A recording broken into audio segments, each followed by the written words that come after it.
Now you're welcome to the CUCLeD 2025 workshop for emerging leaders. And now the topic for this segment of the workshop is leadership development, the force of emotional intelligence. My name is Dayo Odukoya. I'm the current Dean of the College of Leadership and Development Studies here at Covenant University. I want to believe, God, that by the grace of God, the knowledge you'll be gaining from this short workshop, as you settle down to apply it, the Lord is going to use it to transform you and catapult you to the next level in Jesus' mighty name. So this outline for this particular workshop. We're going to be touching on the following. I will give a short preamble, about the essence of this particular workshop. Then we'll move on to the genesis of emotion. And then we'll talk a little bit about hormones, neurotransmitters, and emotion. And then we also touch on the 5 vital intelligences that is required for survival of mankind. And then we now finally dwell on the domains of emotional intelligence and why it's so important and integral to leadership development. Your life will not remain the same. You see, the only problem with people is that when they know something and they don't apply it, then they lose the blessing of that particular knowledge. But I know your case will be different. So one of the action points, even as you continue to listen to this presentation, is to begin to list apart from capturing the major nuggets, because this actually is on YouTube, so you can listen to it again and again. So we'll be sharing the link with you. But apart from remembering the vital information therein, is to now come up with action plan. In fact, anytime you are in any particular session of learning, whether be it in your classroom or anywhere, the next question you should be asking after every lesson is, how can I apply this knowledge to solve the problems in my environmental society? How can I apply this knowledge? Because knowledge that is not applied is wasted knowledge. So I want you to always be conscious of this. So at the end of this particular workshop, this presentation, I want you to come with an action plan of what you are going to do or how you are going to apply the knowledge to create solution in your environment, in your community, in your home, in your school, in your workplace, whichever setting you are actually coming from. And so what are the objectives for this workshop? Number one, at the end of this particular workshop, I expect that you'll be able to correctly describe the meaning of emotion and all related concepts. Number two, I expect that you should be able to, at the end of this workshop, correctly recognize your own emotion by time and in relation to impending stimulus. Anytime somebody says something to you, that's a stimulus, or the picture or the events you see all around you. They're all stimuli, the plural stimuli, and they have a way of provoking certain emotions in you. So you will learn more about that. Then number three, at the end of this particular workshop, I expect that you should be able to correctly recognize the emotion you also provoke in people around you. As you relate with people, what kind of emotion? Are you even conscious of the kind of emotion you provoke in people around you? Many people are not conscious and they make people sad. Some even say some things that can make people want to commit suicide. That is cruel.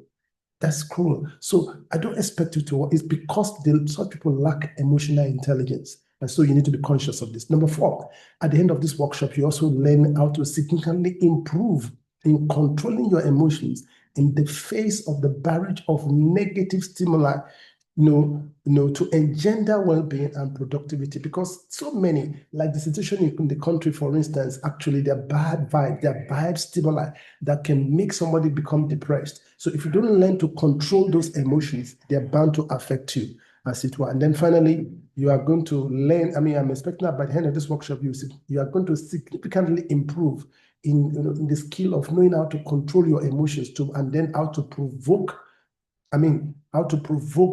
the right emotions in your neighbor to engender, and that, of course, will now translate to your leadership development. That's the progression we're going to follow. And I'm sure you should be excited and looking forward to this. I really congratulate you for making it to this seminar, because knowledge is power. The more you know, the better you live. You can't be at the same level. You can't be at the same level with those who have not attended this workshop. And so I want to encourage you to please move on, in this,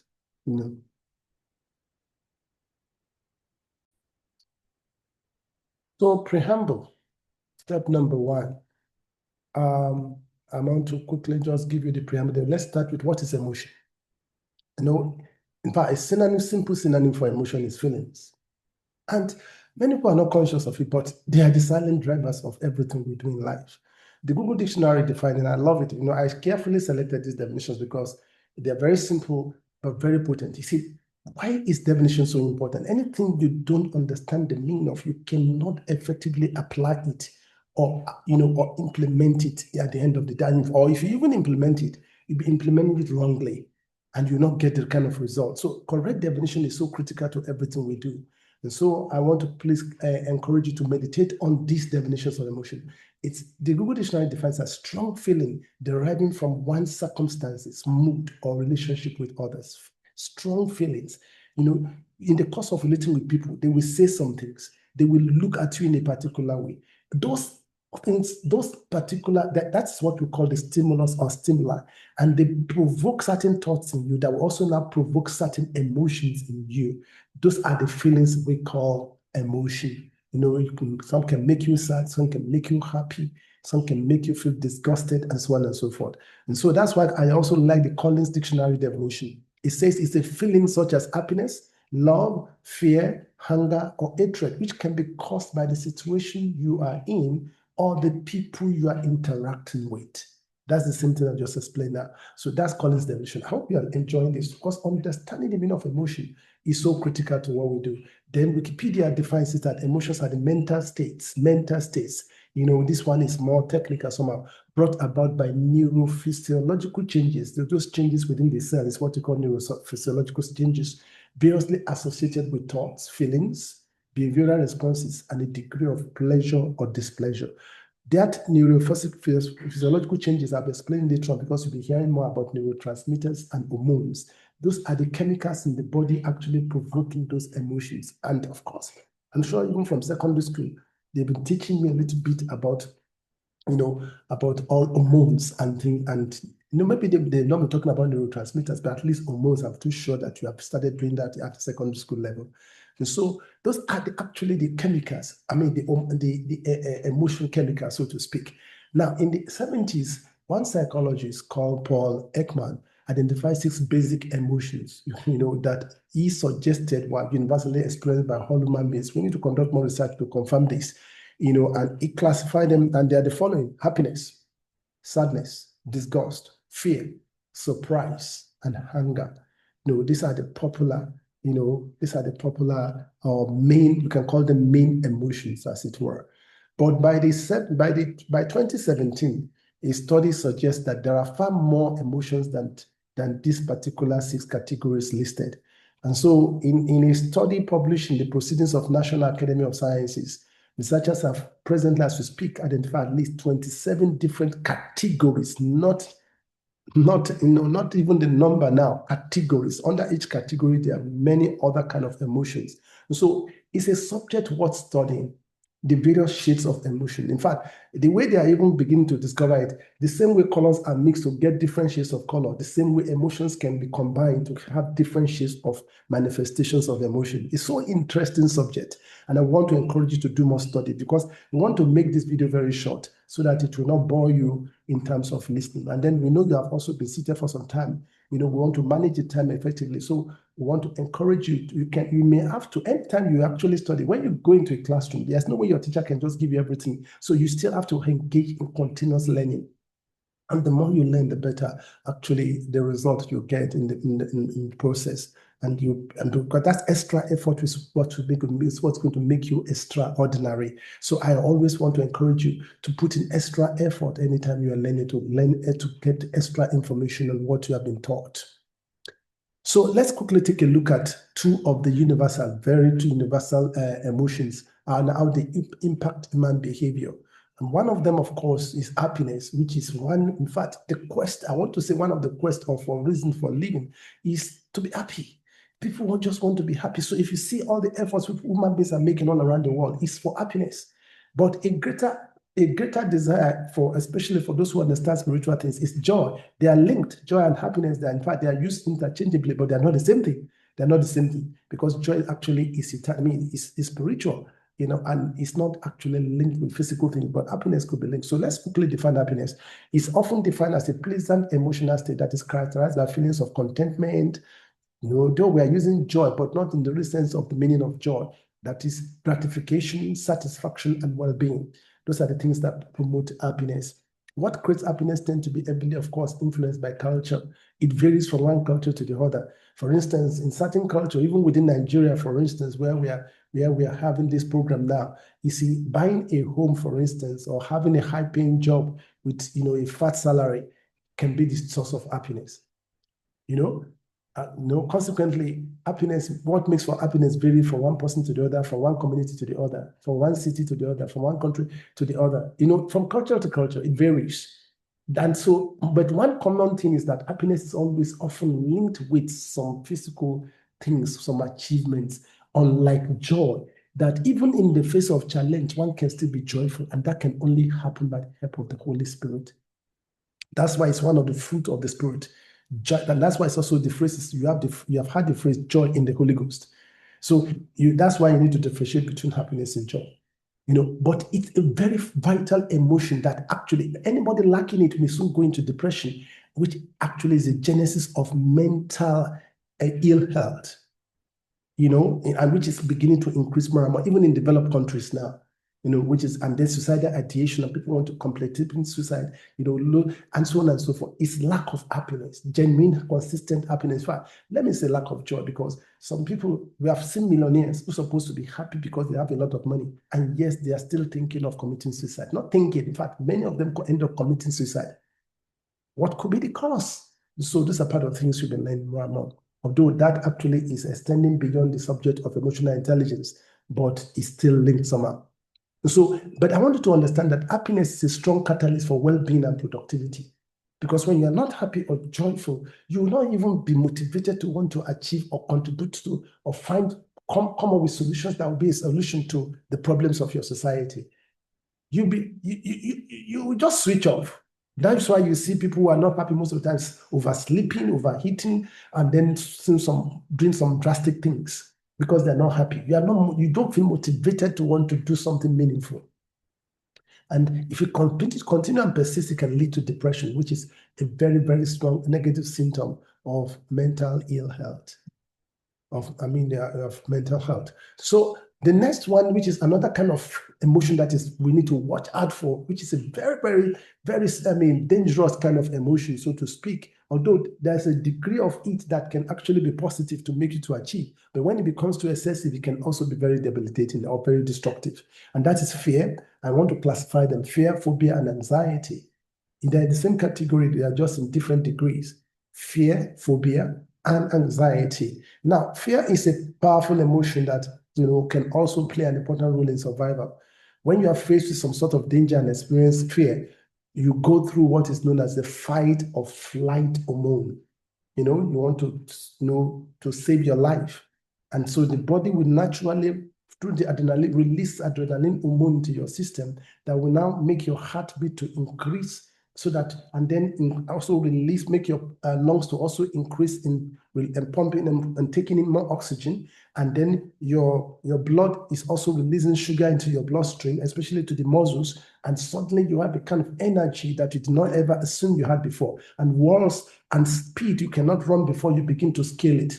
In fact, you almost beat Bolt in it.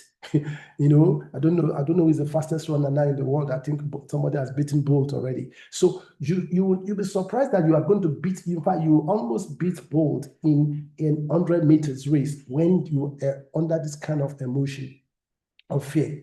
We have seen fat people who think that they cannot jump. They scale walls when you see a lion chasing you, for instance, and you want to escape for your life. The energy will come because the body has been programmed to release certain hormones into your system that will give you that energy. However, you see, but when that particular fear stimulus, now is abated or goes off, the body is supposed to return back to normalcy. That is where the problem is for many people.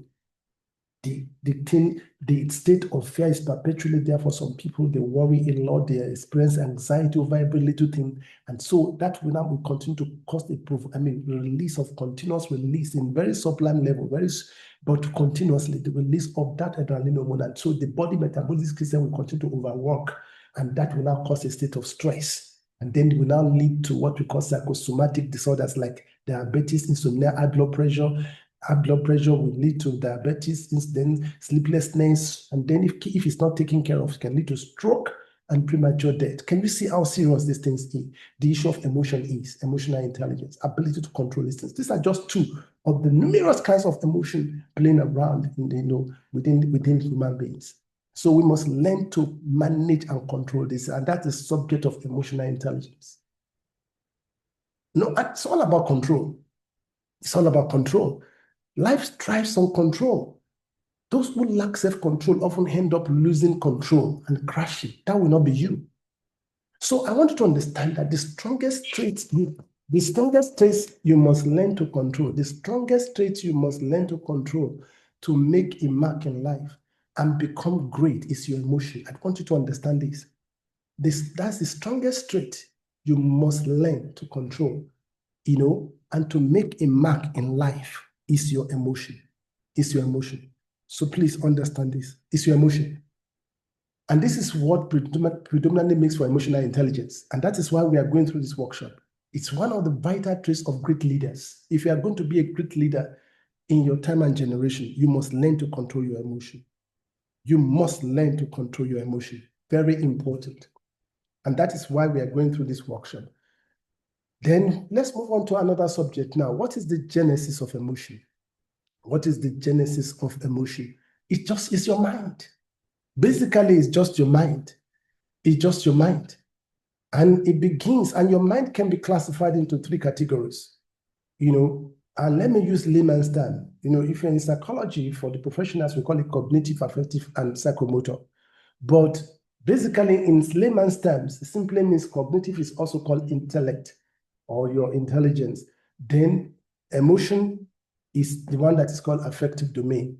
And then the will is the psychomotor, the will that now propels you into action and your expressed behavior. That is your will. So all these are the three major components of the mind. And these are the things, but they all work together to generate emotion. When information comes, you process the information in your mind. That's the cognitive aspect or reasoning aspect.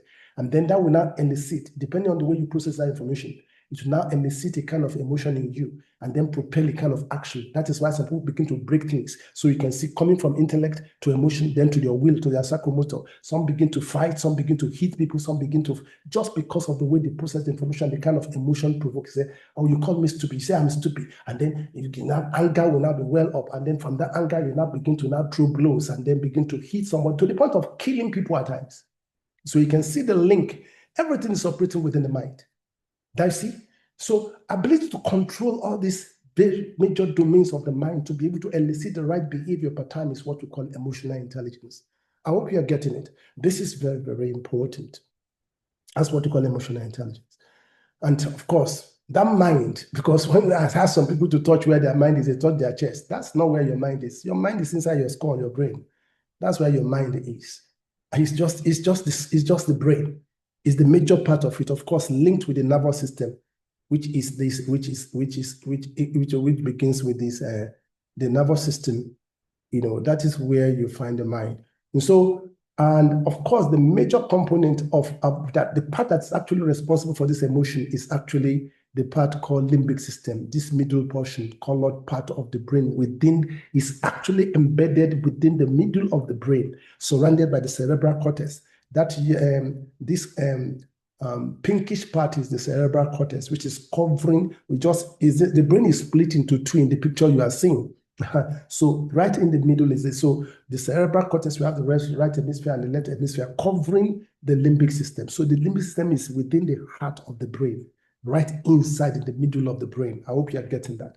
That is where emotions are controlled. That is the seat of emotion and memory. So you may learn more about this because you are considerate of your level. maybe some of us are still in the secondary school, so we don't want to bug you with too much details about the biological part of these course. But on your own, you can just learn, and I know some of you are aspiring to become doctors, so you will still need to learn more about this with time. Medical doctor. So where do emotion come from? The limbic system. So I won't go into because some of us are not too inclined for biology. So we'll just mention that there are 4 major parts that we need to pay attention to in the limbic system. That's number 1 is the hypothalamus, the hippocampus, the amygdala, and then the limbic system. So I won't bug you with the details of the function of each of these components, but suffice it to say that the amygdala is the one responsible of coordinating responses to things in your environment, especially those that trigger an emotional response. This structure plays an important role in the fear and anger. Hypothalamus is also responsible because it's at the hypothalamus that prompts your adrenal gland to release that adrenaline hormone that now release. So hypothalamus they're all working together in unity, actually, in unison, that kind of a thing. And hippocampus is where the memory is kept.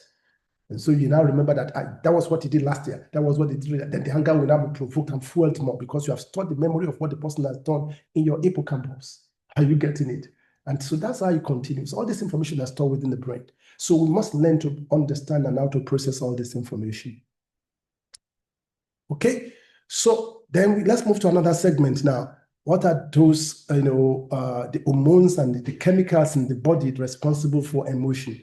We call them hormones. There are 2 categories of chemicals in the body that are responsible for our emotions, and that is hormones and neurotransmitters. And I'm sure even at secondary school level, we have taught about hormones, So, and then maybe with the part they have not touched about is neurotransmitters. All this, actually, the hormones, the major difference between hormones and neurotransmitters is that hormones actually are released into the bloodstream, while neurotransmitters are operating within the nervous system. Especially within the space between one neuron and the other, that is where the neurotransmitters are released. They are not directly in the bloodstream. So the neurotransmitters are operating within the nervous system, and especially, of course, within the neurons. And of course, the major cluster of the neurons are loaded in the brain. And then they're also in the spinal cord, the bone at our back there. If you touch your back, you see that hormone running from the head down, the limbic system and so on and so forth. That soft tissue inside that bone. So those are the clusters of neurons. So between one neuron and the other, there's a space called synapse. That space, so as information is running through the neuron, those neurotransmitters are released inside it. And so majorly, those are the 2 major chemicals responsible for the control of emotions in human beings. Just take note of that. And that is why people are now beginning to having that understanding. People are now creating the synthetic forms of some of these hormones and neurotransmitters to inject, to be able to, and that's how some people now get to drug addiction, to be able to simulate or stimulate the same kind of emotion that is supposed to be naturally ignited. They now begin to use drug to stimulate them. That is very dangerous. And I need to warn those of us who are engaging in that it can end up destroying your nervous system and the brain. That's why some people now get into a state of mental degeneration and mental ill health that cannot even be cured again. By the mercy of God, your case will not fall. You will not fall into that category in Jesus' name. So neurotransmitters. I want you to understand that there are some common compounds within the human body that are connected with emotions, which, as I've mentioned before, one category, of course, the hormone examples are adrenaline, which I've explained already, estrogen, which is common among female. But you also have some measure of estrogen even in male, but at a lower level, but it's higher in female, including progesterone. Those 2 hormones are higher in female, especially during pregnancies when the progesterone will be in higher quantity for pregnant women. But meanwhile, testosterone is at a higher level in male. But when you see some female having a fairly high level of testosterone, you see them displaying the features of a male, and vice versa. You see some female too having the features of a female, because that might be because they have higher level of estrogen. So that is that for hormones. There are more kind of hormones, much more than these. So you can take time to go and study more about hormones. But I just want you to learn here that they have a strong link with our emotions. That's the point. And then the example of neurotransmitters are dopamine, serotonin, acetylcholine, and so on, endorphins, and so on and so forth. There are hundreds of them. There are quite a number of neurotransmitters too. They are responsible. They have direct link with our emotion. And I will give you an example of neurotransmitters that are connected with our emotion. One is dopamine. It's another type of neurotransmitter. It affects how we experience pleasure. It's a pleasure hormone, actually. But again, it has a level. If it goes beyond that level, it can also cause problem again. So it must not be excessive. The release of that dopamine in the body must not be too excessive. Recent studies have shown that when it's excessive, it can also cause psychological problem or mental problem for people. So when we do something that we enjoy, dopamine is naturally released, to activate pleasure center inside the brain. It's not only linked. Some people think that it's usually linked with sex. No, it's not only linked. It's not only linked with sex. Anytime you do any pleasurable thing that you enjoy, it could even be a good food. It could be a particular nice activity you just enjoy. Dopamine is released. It's a pleasure hormone. It's released, and that will now want to motivate you to want to repeat that action. That's the effect of dopamine. There are natural dopamine. There are now synthetic form of these drugs that people are now using now. Endorphin is another one. This one inhibits pain signals and creates a feeling of pleasure too. And they are strong links to laughter, love, sex, and appetizing food. Many people feel better after exercising too. It can be released. One reason for this may be because that exercise boosts endorphin levels. Laughter may also cause a release of endorphins, according to the research published in the Journal of Neuroscience, so you can check up all those. That's a link there. You can check up that study. So I want you to understand, according to the law of reinforcement, especially operant conditioning, maybe you have heard about that. You can Google it, law of reinforcement. Any pleasurable experience, pleasurable emotions are the strong motivations for learning and habit formation and addictive behavior. So when you engage in a particular activity and it gives you that pleasurable experience, you want to repeat it again. That is the law of reinforcement. It enforces you to want to repeat that behavior. But when you do something and you get a kind of pain or displeasure or something that is not pleasurable, it will discourage you from repeating that particular action. That is the negative reinforcement. The other one is positive reinforcement.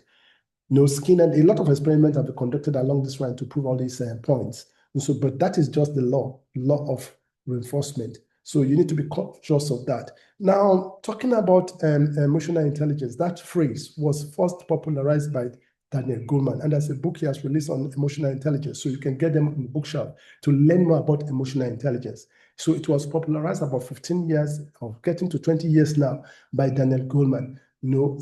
He also proposed the concept of emotional hijack. So time will not permit me to go into details of all this at this point in time. But let me just quickly mention that emotional hijack concept because it's very important. What it simply means is that you get to a point in time when somebody provokes you, if you are low in emotional intelligence, that negative emotion will now make you to lose your sense of rational thinking and then make you to begin to do irrational things like hitting somebody, breaking gadgets like your television, destroying things, and to the point of killing before then you now come back to your senses after. So that's emotional hijack. You allow your emotion to take over your rational reasoning protocol. Now, it's not only anger that can cause emotional hijack.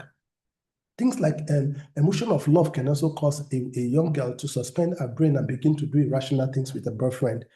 And so when they call it being head over heels in love, if you get to that point, the brain is suspended, the rational thinking process is suspended. You now begin to do irrational things until you get into trouble before you now come back to your senses. So that's what we call emotional hijack. Especially when you allow a boy to start touching you and not supposed to touch you, you get to a point that you lose your sense of control.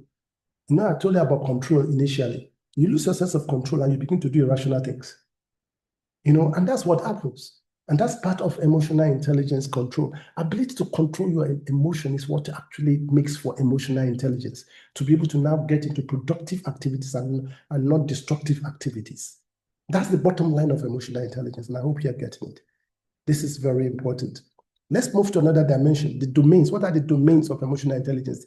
Basically, there are 4 major domains of emotional, 4, although some propose 5, but I'm going to give you 4. I will now tie everything leadership development at the end of the day. That would be the fifth one for me, which is also called intrinsic motivation by School of Thought. Even I think it's Goldman that actually proposed the 5 levels, which he called intrinsic motivation, which I believe is what actually will now make for leadership development, because it is those who are high on intrinsic motivation, that is, they're not only for external reward before they do things that are meaningful in their lives and to help people around. Those are the people that actually become great leaders, not those who are waiting for external validation, external reward before they do things. Some, until their parents promise them that they will buy this for them or take them on a trip, before, if they have good result, that's when they begin to study. That one is not a sign that you are going to be a great leader. With or without reward, you should have the natural motivation to want to achieve, to impact your world. Even from a tender age, like David, at the age of 17, was already thinking, fighting for the entire nation, put his life on the line, not waiting for reward. That is what makes for leadership. Intrinsic motivation, that's the ultimate. But before you can get to the level of intrinsic motivation, you need to develop the step 1, 2, 3, and 4. So let's start from step 1. The 4 major, let me first of all say 4 major domains of, the 5 major domains of emotional intelligence. Number 1, self-awareness is number 1 critical level. You need to be aware, first of all, of your own emotions that people are provoking in you per time. As people are speaking with you, what kind of emotion are they provoking? Even when they insult you, what kind of emotion are they provoking? And then even whether somebody is speaking to you or not, per time, per second, as you sit even alone, are you conscious of the kind of emotion that is in you? Anytime you notice negative emotion, what do you do? Do you just allow yourself to be the emotion? Maybe it's even coming from the pit of hell. Maybe it's a particular demon that is even ignited. You allow that to ride over you and draw you into depression, and then suicidal ideation. Are you conscious of it at all? Do you now begin to do something about it? Because I'm conscious of that most of the time. And when I notice a negative emotion, I quickly switch. I either start blasting in tongues or taking authority, or some now go into listening to music or worshiping God or praying in the Spirit. So you have to, it is when you are conscious of that emotion, you need to do something about it. And that takes us to the second level, self-management. And so, number 1, you are conscious of your emotion. Then number 2, you are able to quickly deal with negative emotion and replace them with positive emotion, because that is what will make for your well-being. It is inability to control those negative emotions and allow you to continue to override you and overwhelm you that actually lead people into depression, low self-esteem, depression, and suicidal ideation, and wanting to take and then a lot of other psychosomatic illnesses. That is the genesis. They're not even aware. And then it's not just about being aware. What emotion people provoke in you as you relate with people, as you relate with your environment. And then are you able to, then the self-management is, are you able to control it? Even when somebody is insulting you or you are having a lot of challenges from the environment, are you able to, you must develop the capacity to control it. That is so important, so that you can still maintain your joy level, your happiness level, and not go into depression. That's very important. It's the strongest determinant. Ability to control or manage your thoughts and your emotion is the strongest determinant of well-being and productivity. And that is why I've been motivated to start a new movement or a new school of thought called thought management. We have heard so much about financial management, business management. We need to now start talking about how to manage our thoughts, to ignite positive emotion, to now enhance well-being, productivity, and then our leadership acumen. That is the journey. That is what we need to start working towards now. We need to be focusing on this more and more. And then the third level is now, because if you are not, what you don't have, you can give to others. When you are not aware of your own emotion and how to control your emotions and remain happy consistently, then you will not be in a better position to be able to become aware of the kind of emotions you are provoking in others as you relate with them. You now be careful the way you talk. You don't make people sad. Some people talk carelessly and make people sad to the point of wanting to commit suicide, like I said before. So you will learn to control all this. That's very, very important. You won't allow yourself to be able to, to degenerate to that level. And so this is very, very important. And so self-awareness, so you'll not be able to gauge it. And it begins with physiognomy, ability to be able to read facial expression, to know the kind of emotion going in people. Going on within people. So that's what we call physiognomy. And so you'll be trained with time to be able to know Even when you are talking or you're not talking, you are just observant. And I'm going to end up with a story to share with you how this particular skill alone transfers somebody from prison to palace. Then number 4, relationship management, it has to do with, just being aware of the emotion people are going through. That is just social awareness. Then ability to now, say or do the right things to provoke the right emotion in people is what we now call relationship management, because that is what will now make people to want to relate with you and enjoy their relationship with you. So you either attract or repel people through your ability to control positive emotion in people. If you are the type that is always igniting negative emotion in people, people will run away from you. They will move away from you. They won't want to associate with you. So, and that is what makes for leadership, because according to Maxwell, leadership is influence, nothing more, nothing less. How do you influence people? You influence those you are provoking positive emotions in them, and then you are provoking, because that positive emotion is what actually the genesis is respect for what you are doing. They value what you are doing, they respect you. So you provoke positive emotions in them of rest, and then they want to follow you. You influence them. Ability to influence people to follow you to achieve the objective set ahead of the team is actually so that is relationship management. And it begins from husband and wife, the family, in the workplace, in your school, everywhere. Ability to relate with people. And the more you are isolated, the more people get into depression. But the more you're able to relate with people, the more better life you enjoy. And all these, of course, we now begin to increase the level, intensity of intrinsic motivation in you, because you have that natural, inclination to want to be a blessing to people. You are not waiting to be rewarded. You just want to be a blessing to people. That's what we call intrinsic motivation. You are not waiting for external validation or external motivation. There's this natural motivation in you, because that is the hallmark of emotional intelligence. You just want to make people happy. You have this spirit of empathy. You want to alleviate the pain of people suffering around you. You don't want people to suffer. You don't want people to be in sorrow. You want people to be happy all this. And that's the desire of God for us. God is of course, we're learning from our Father. I hope you're getting it. So that is the way it works. Can you just imagine the story of Thomas Edison? What could have propelled him to retry the production of electric bulb for more than, some say 1,000 times, some say 10,000 times. Let's even take the least. What will motivate you to want to keep repeating an event like that for 1,000 times? And you think was failing in quote, and yet he said it was not failure, it was just learning. That is strong intrinsic motivation. He wants to be a blessing to mankind. And tomorrow we are talking about him now. That's how people will be talking about you when you develop the right emotional intelligence.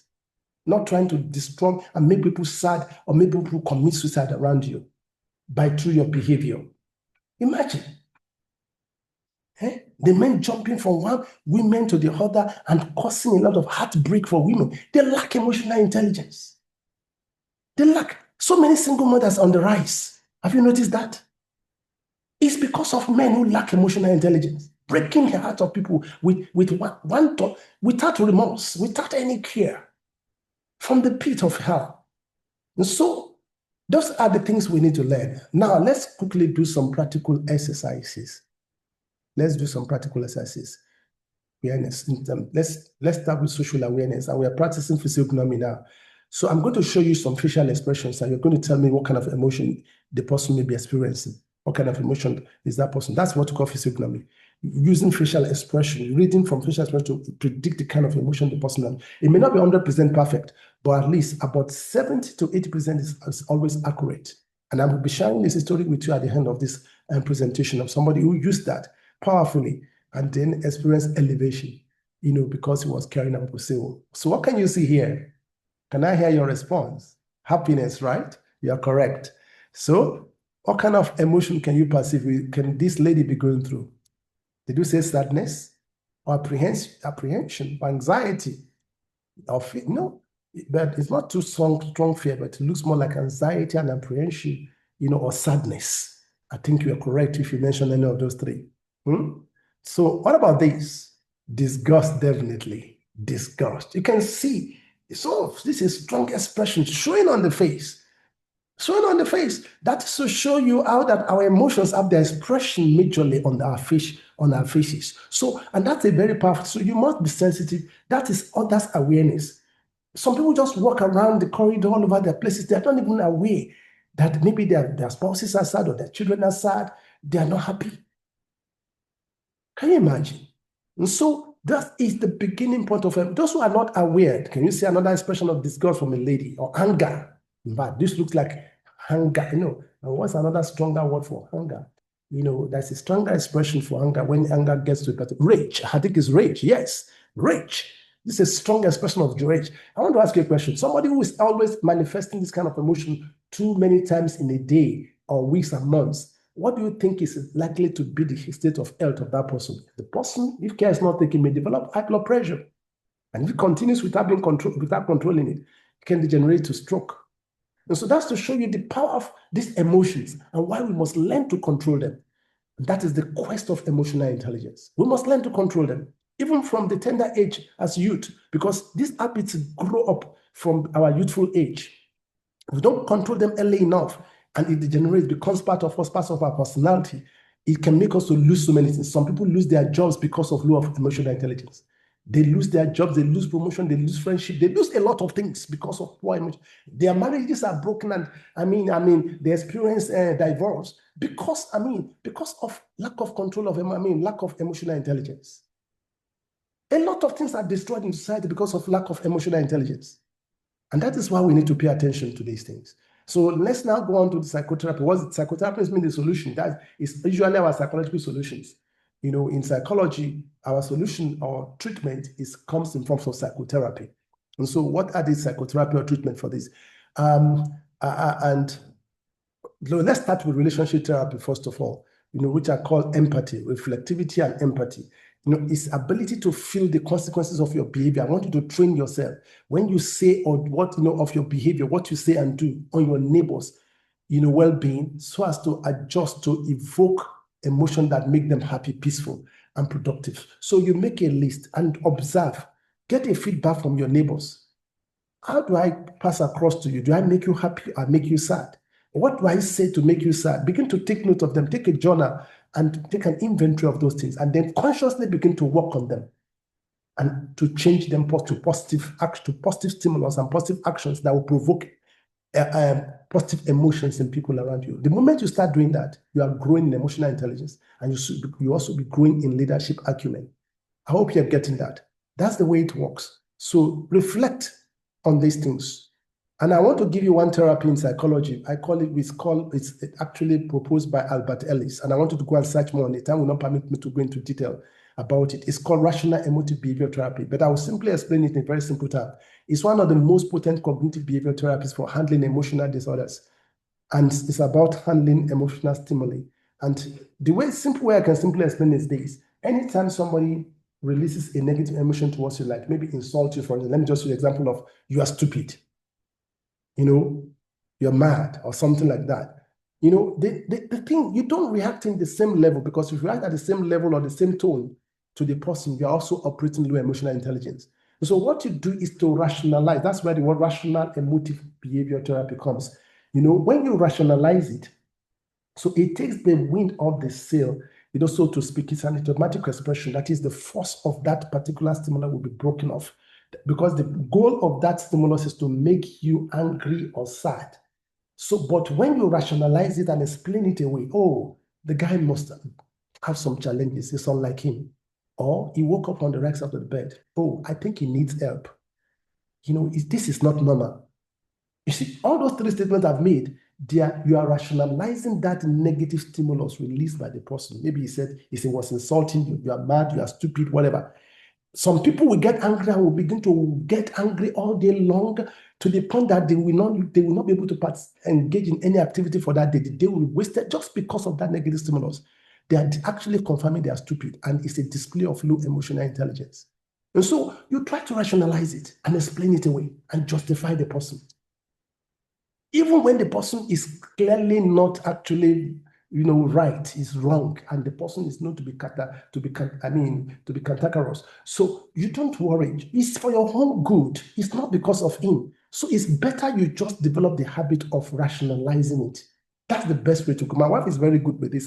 Even Myself as a psychologist, I'm not even good as to the extent of my wife. She has a way, like you call somebody now, you begin to say a lot of things. Why didn't you pick my call? You begin to worry. No, if you continue like that, it won't help you. It won't help your health. It won't help your mental health.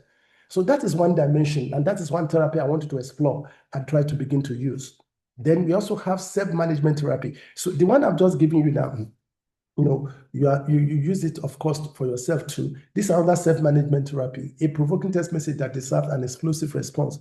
But in the spirit of emotional intelligence, you rationalize it and justify the person and choose rather to help the person to overcome his weakness. So that is another example of self-management therapy, which has to do with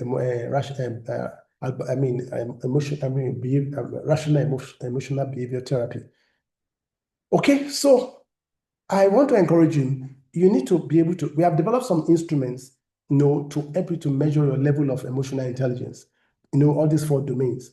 It's good you measure it. So if you can give us a sincere response, I want you to snap this page and use these links to access it. The beauty of this is that I've been able to automate this particular skill, that the moment you click submit, it will process your responses and generate a score for you and give you a report and send it to your email. So you make sure you give a correct email. So it will send a report to your email. And then if you now need counseling on how to help the matter or concerning your emotional something, then you can always get across to me, because you will see my email there where you can get across to me. You can get across to me so that if you need further counseling on how to now develop or build your emotional intelligence. So I hope you have snapped this page.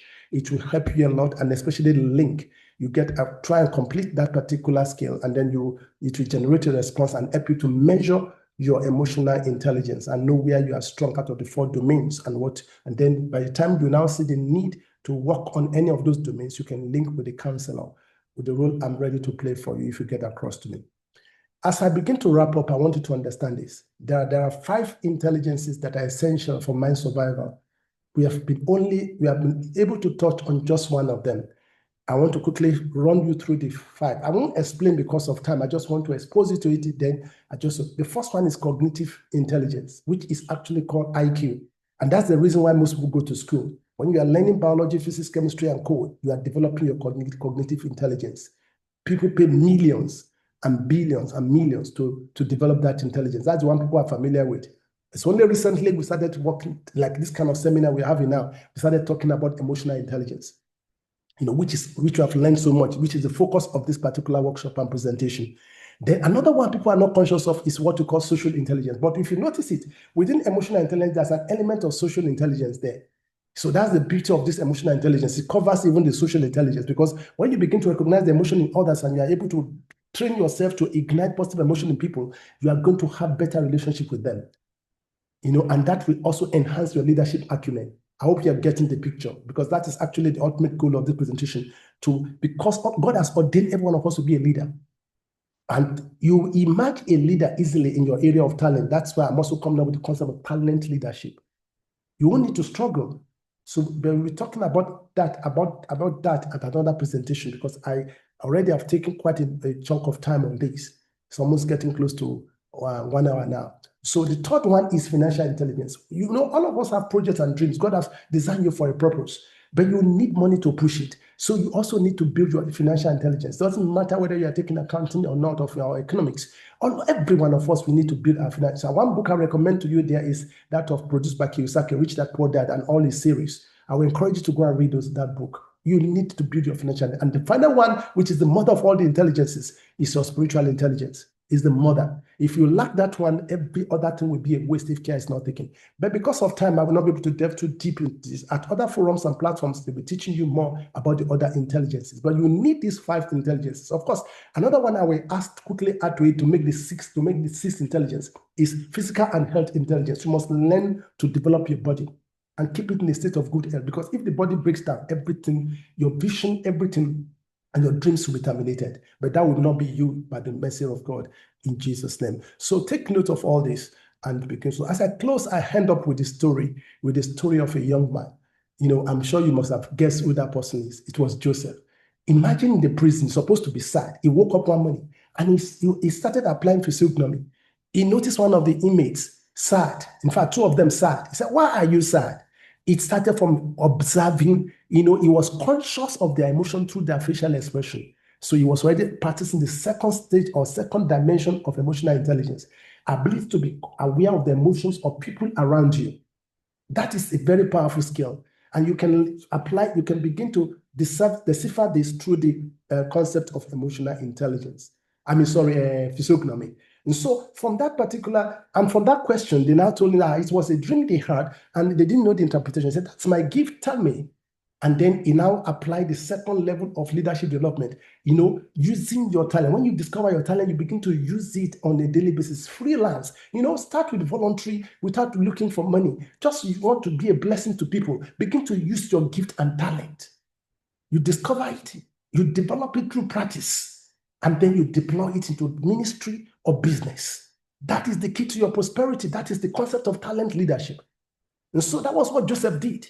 He started using his gift of dream interpretation, and he gave them interpretation, and it came to pass exactly so.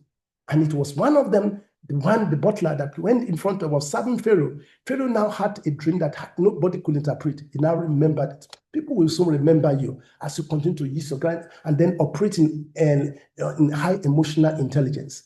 And so he was remembered, and he was brought out of the prison and became a prime minister in a country where he's supposed to be a slave. It's your turn to reign. And so that is the story. So ladies and gentlemen, I want to thank you again for listening to me, my boys and my sons and my daughters. Please don't forget, it's not what you know that matters, but what you do with what you know. As you settle down, listen to this message, to this, again and again, and come up with your action plans and begin to apply and practicalize this knowledge. You will not remain on the same level. You begin to ascend your throne and you become the next talented leader of our generation by the grace and mercy of God. And so thank you very much again for listening to me. If you have any question, I will encourage you to please send your questions to dotttecc. You can reach me through dotttecc@gmail.com. And so as you come on board, and then I'm sure we can further interact more and more. Thank you again for listening to me, and God bless you.